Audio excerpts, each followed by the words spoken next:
Біздің бүгін жиналып отқан себебіміз той тойлау үшін емес, бір-бірімізді мақтап, бір-біріміздің арқасынан алу үшін емес, туындап тұрған мәселені ортаға салып, келелі кеңес өткізіп, тізе бүге отырып, осының жолын, тиімді жолын қарастыру.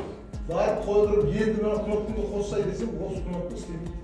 Түсінбеймін, ана новый машинада сос кнопка болмайды, физлицолар әкеледі, оларда сос кнопка болады. Неге екенін түсінбеймін. Өте зорменен мына первишке деген бізге осы кезде бір шиқан болады ғой өзі адамда.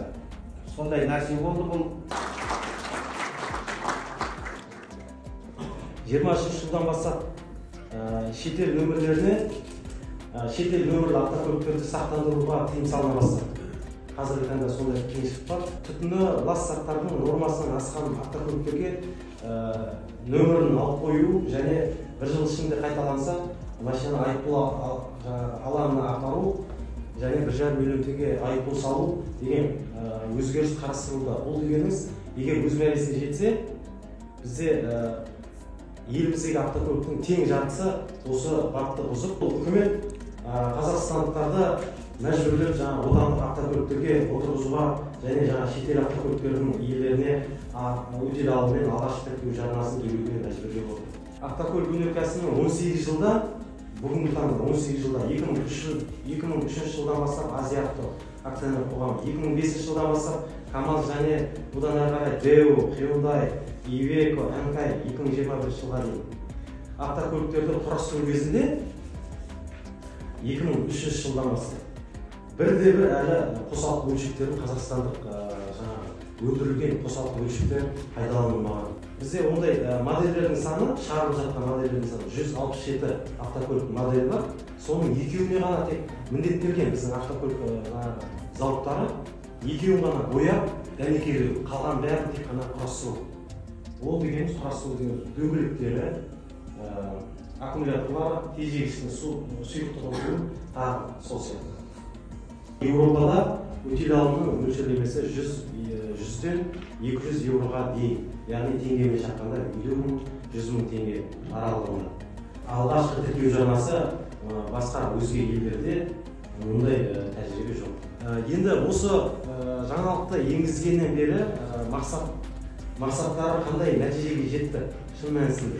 2016 жылы жеңіл автокөліктердің орташа жасы 15 жыл еді. Ал 23 жылдың басында орташа жасы 22 жыл болды, яғни 7 жасқа өсті.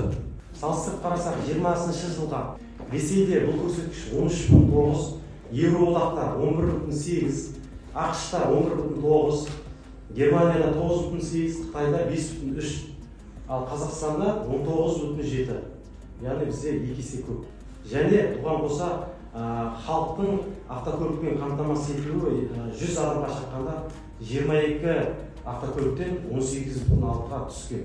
Өзім елімді сүйемін, отандық тауар өндіруді қолдаймын.